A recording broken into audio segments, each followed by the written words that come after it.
Hello, and welcome to the Equus Film and Arts Fest podcast, the only program for horse lovers who have a fondness for horses in film, art, and literature.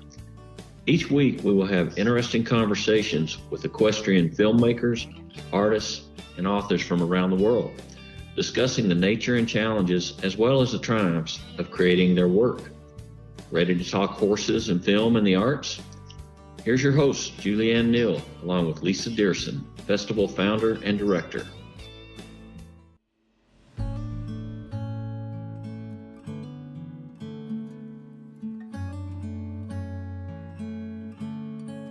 This episode of the podcast features Equus authors Loretta Bradfield and Mary Corning speaking about their entries into this year's festival.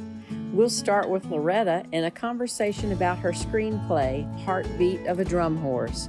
We'll finish the episode speaking with Mary about her Perfect Practice audiobook.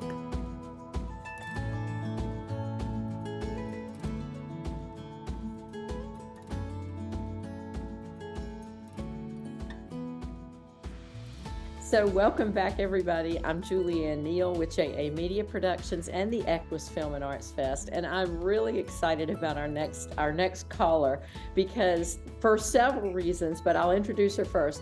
Loretta Bradfield is going to be speaking with us about her screenplay, and I'm excited about Loretta because, first of all, I think we met at Equine Affair in the spring. Yeah. And I want to hear a little bit more about drum horses. I really didn't know that such a thing existed. I'm a terrible horse person. So Loretta, welcome, first of all. Thank you for speaking with me today. Yeah, no problem. So basically, drum horses were created by the Queen of England, and she was inspired by the drum horses for her cavalry. So I can't say she really created it, but she inspired the breed. And then they came over here and we kind of was like, we really like this. She wanted something flashy.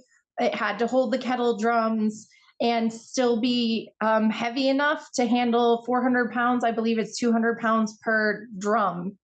And then it had to have a really good temperament because they use their feet to tell the horse where to go. And so the drum horse that we really like, there was one named Galloway Warrior that came over. My stallion is actually his grandson. So, yeah, the drum horse breed has been really great for just like manageable, rideable, athletic draft horses with really great temperament. I actually owned, my mom had a trail riding facility and we owned them all. And I've had them all. I've had Shires, Clydesdales, and the drum horses have been just huge. Once I got them, I'm like, I haven't gone back. Well, I have to admit, when I first found out that we'd be speaking and I looked into this a little bit, I saw your website, and I mean, they're absolutely beautiful anyway. But it looks like you started with a Clydesdale, I shouldn't say little, with a Clydesdale named Abe, and then transitioned into the drum horses, and now you got a whole breeding farm set up, right? That's true. So my husband kind of proposed with me with 2 Clydesdales, and I was like 18, living in an apartment and paying $900 on board. We were really messed up in the head. It was a couple years later, I got my first drum horse in Michigan. Her name was Saphira. We still have Saphira, and she has been my heart horse, my trail riding horse, she started the addiction. And then I wanted to find another one and I couldn't really find any other. And then I decided I had to breed and I ended up getting Toby. And Toby is absolutely everything I could ever want in a stallion. He has 22 titles.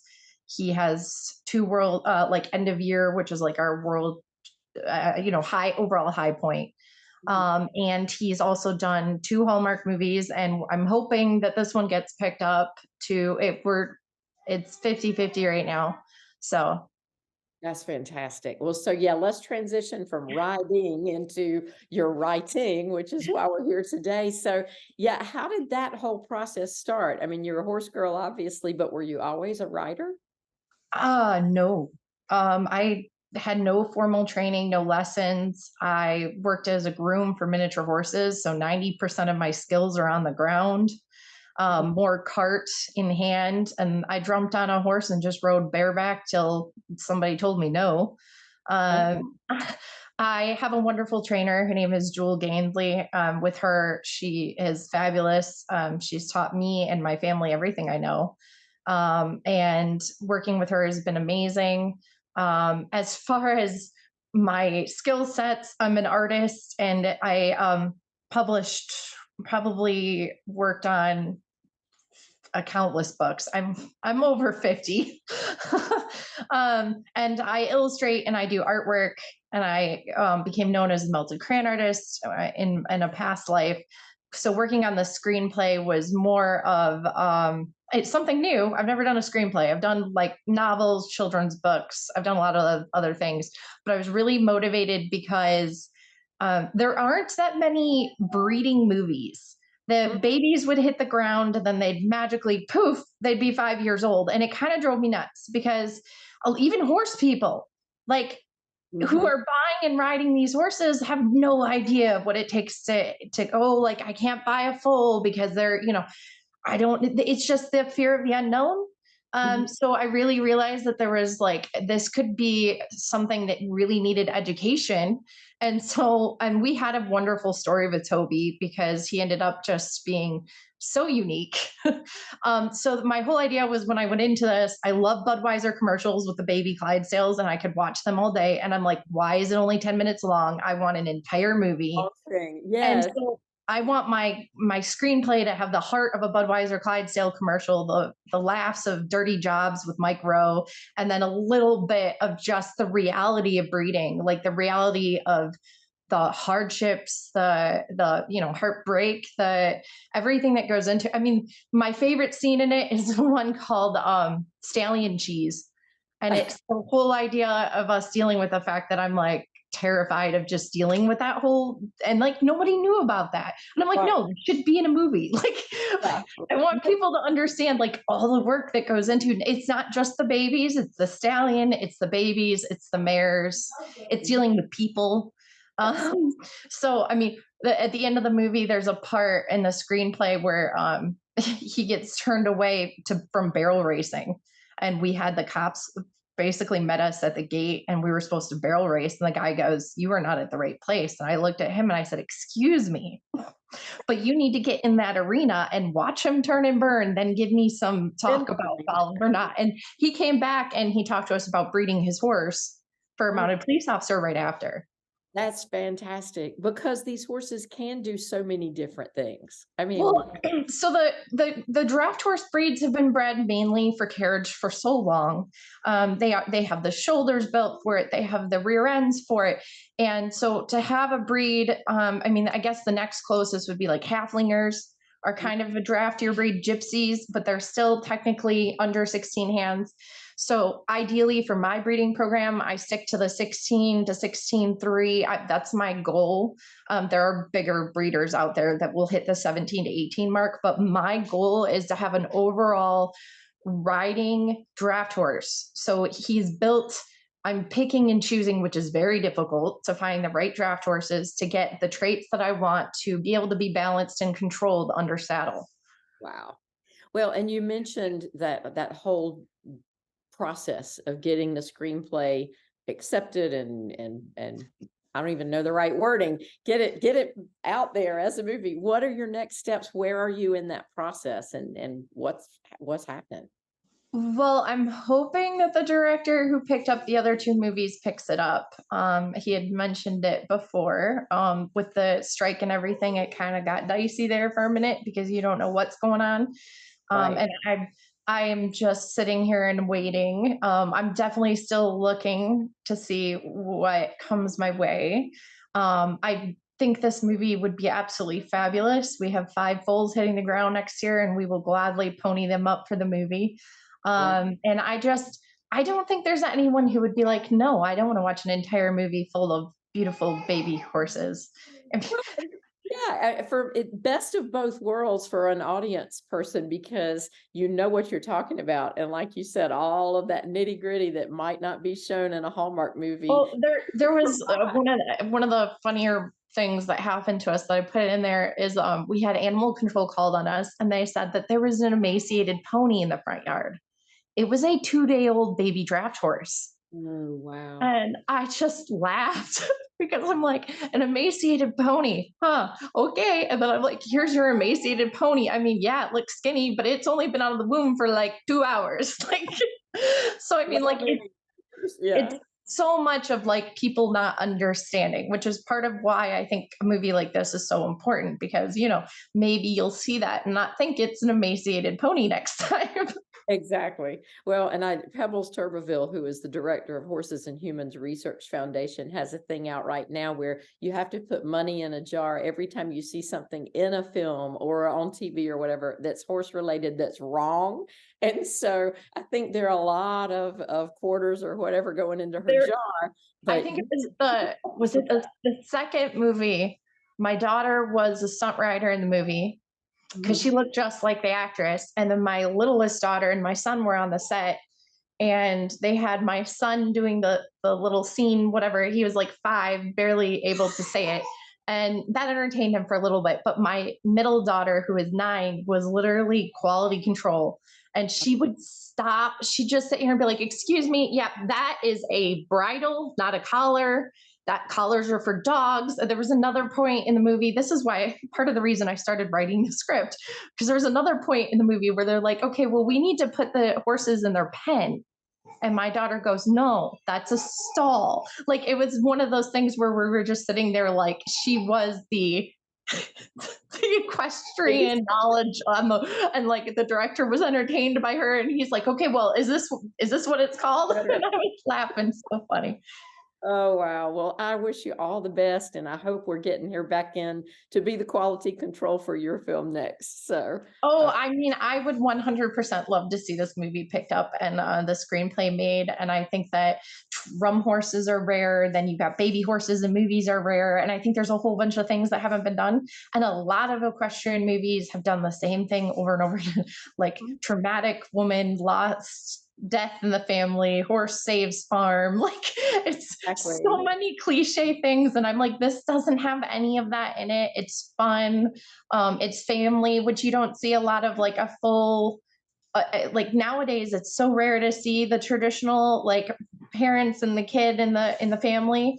And like, I wanted the entire family, because when you breed horses, like, it's all in or not. Like, there's no like, oh, kids, you're not, like, if you guys don't want to do this, we'll get out of it. But this is like something we all need to sign up for. Yeah, absolutely. Well, I'm going to cross my fingers that Heartbeat of a Drum Horse is next up in next year's Equus Film and Arts Fest as a Oh film. gosh, wouldn't that be amazing? It really would. It really would. Well, thank you so much, Loretta, for speaking with me today. How can people find out more about you? There's a website. Yeah, so you can visit my Facebook page, which is Bradfield Drum Horses. You can always email me at bradfielddrumhorses.com or lorettabradfield@gmail.com. Our stallion has 5 babies next year that will definitely need good homes. And we're working on getting into dressage. We're doing barrel race. We've done kind of the Western stuff, the barrel racing and speed last year. And this year we're going to prove that he can do dressage. So we're gonna try to keep kicking butt with him and seeing what our foals come up. So yeah, definitely check us out. That'd be great. Well, oh, thank you again, Loretta, and we look forward to seeing what happens next for you. Thank you.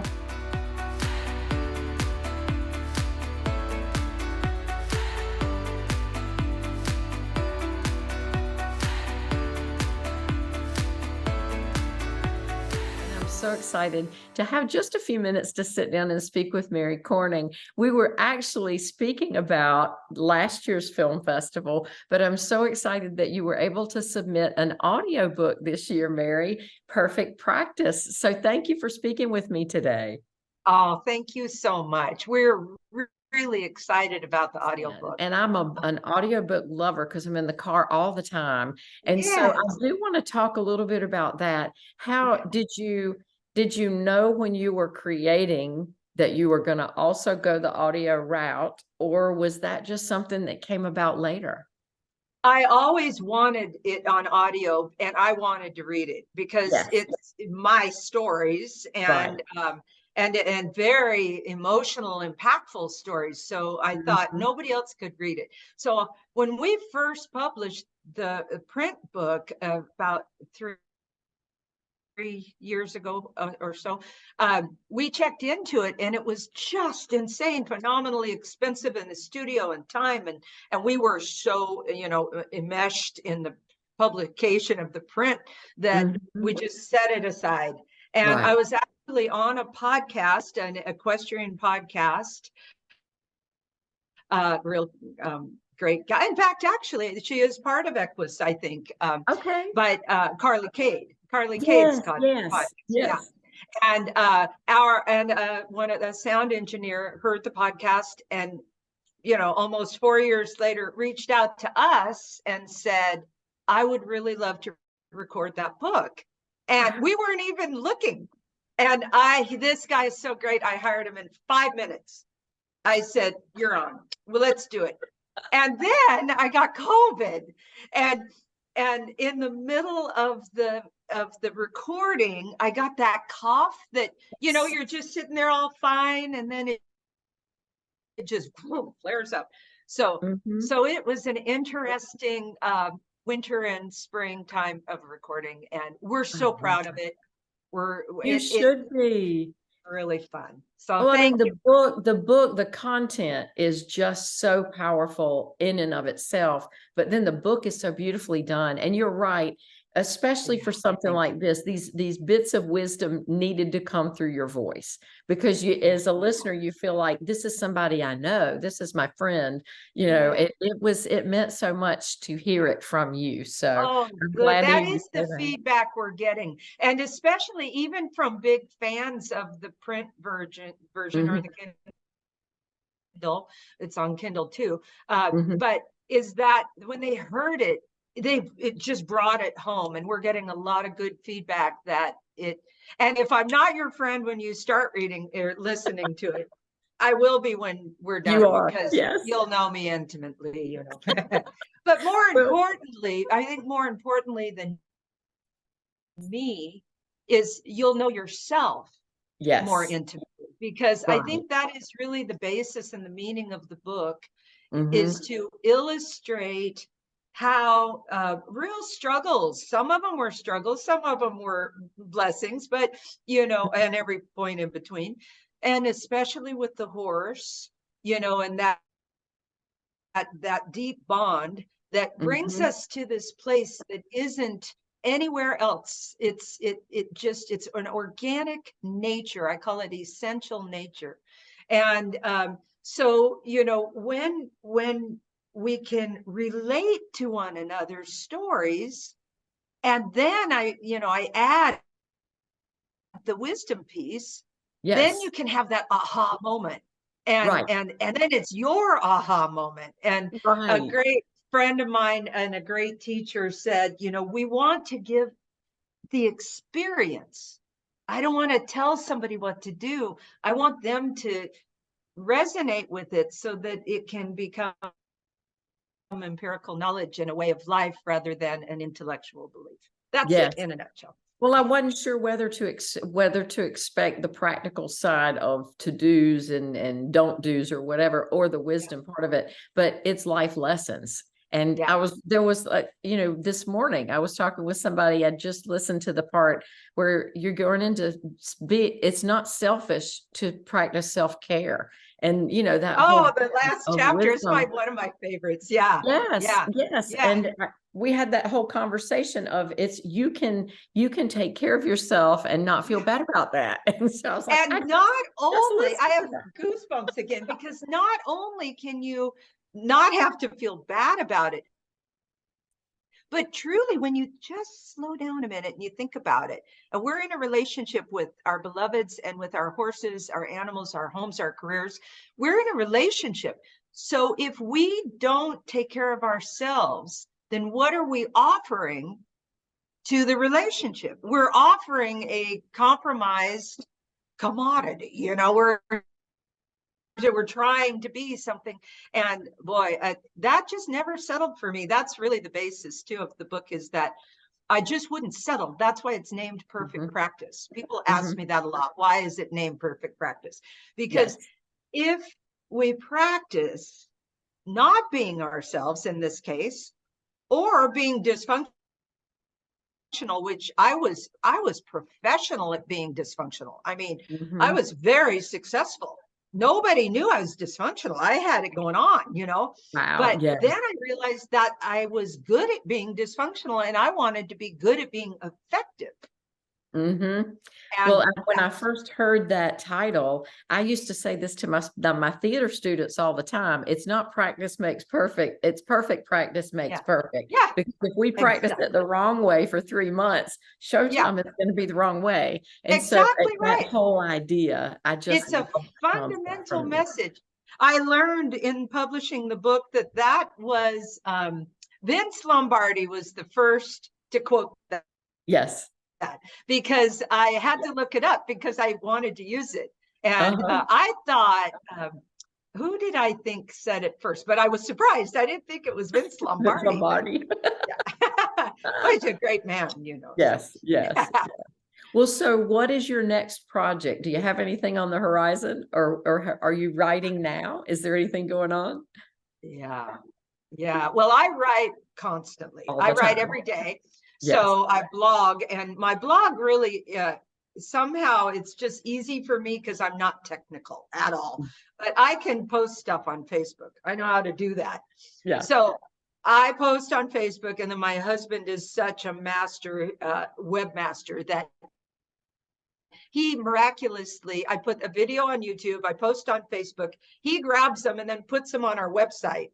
And so we have an ongoing feed of blogs that are, again, just true life. It's just true life. It's the sentences start with I, not you. It's like, this is what happened for me today. Yes. But in the future, I'm really excited about a lot of things. And I'm not sure because I'm pretty spontaneous. Just a great example is we were so excited to come see you guys last winter, and we planned for months, and we got the hotel room and the travel, and I had the house sitter, and I was so excited, and then we couldn't go, and it was really disappointing. And so I learned that I have ambition and I have inspiration, but truthfully each day presents itself, and I have a saying, I go where I'm led. So I think there's a good chance I will be presenting at Work Schiller's Summit next year, because I was on his podcast last year. So that's kind of something that's going on. We're talking about maybe doing some kind of live podcast, kind of spontaneous. I don't know. I'm sorry. But when it gets technical, then I thank God for my husband, because I just do this. I do this. You create and he can put it together for you. Somehow it goes out into the world. I live on a ridge top in the mountains of Oregon, and I don't know how I get letters from Spain and Australia and all over the world, and the people know me. Well, it's the power of your work, and it's the power of horses, I believe. I really do. And I was so sorry not to get to see you in person in Sacramento last year, but I think if you do the Warwick Schiller Journey On Summit, we just had a friend present there. Lynn Carnes just presented there this past weekend. This weekend, I know that will be an exciting time, but we've got this Equus Film and Arts Fest travels, and we came to Oregon. I think it's been probably 7 or 8 years ago. So we need to just come back to you in Oregon and have a film festival event there. Come, and I promise you, I'll be there. Okay. I will be there cheering you, because I have to just say that your work, the very first thing when I knew the audio was going to be done, and I called Lisa, because I promote what you guys do. You work relentlessly. You're so hard for getting so much information. I am boggled by what you do. And so if you come to Oregon, man, you can come here Come we to need my to place. do that. Yes, we need to do that. Well, in the meantime, if somebody wants to read the book or hear the audiobook, I know Amazon, Barnes and Noble, that sort of thing. And then you have a website. So what do you recommend if somebody wants to find out more about you? Well, if they're so inclined to go to the website, that's the hub. So it's marycorning.com. It's very easy to remember, Yes. It has to be simple. Yeah. That's all. So that is, but I also realize in this day of social media that people don't always just go to websites. They want to go to the media platform. So the social media that I post almost every day on Facebook, and that has, and on the book, you'll see my initials in the middle, Mary S. Corning. And that's because really my name was hyphenated. My name's Mary Shannon, and I shortened it, So, but to respect my father, I had to put the S in there. Good. So yes. You go to Mary S. Corning at it's a personal coach on Facebook. So that's, and there's horse videos and blogs and some personal stuff, and sometimes just meaningful memes. You know how Facebook is. Thing. Yeah. And I honestly feel it is a Facebook family. I interact with people there. Absolutely. So please come. Yes, absolutely. And there's a YouTube channel. It's called Natural Grace. And really, I haven't put a lot into that. That's just kind of where we put it so we can put it on the website. YouTube's a different ball game, but if you have at least that way, you can embed things into your site. So I thank God for them, that they give us that. Yeah, exactly. Definitely. So thank you for asking. And like I say, the audiobook, By the Grace, came out fabulous with trial, and then we really invested in it, and really want to say that I'm forgetting his name, Skydance Mountain audiobooks did an amazing job. Brett Wilson there. So big plug for Brett and anyone that wants. And I hope that I'm going to start something new for you guys. If you don't get a lot of audiobooks, let's get them over to Equus. And I think so. I absolutely love listening to it. So well done for you. And as you said, you've got to have all that tech behind it to make it sound right. So really especially when you're suffering from a cough that won't go away. It's like, I'm glad you're better. Yeah, it was great. And then well, good luck with the festival next week. And I know it's going to do well. I can't wait we'll be in Albuquerque, so I can't wait till everybody's notified. But thank you for speaking with me today, and I hope we will see you soon. Please be sure to tune in next week when Julianne and I have another interesting conversation with one of our Equus Film and Arts Fest filmmakers, artists, or authors.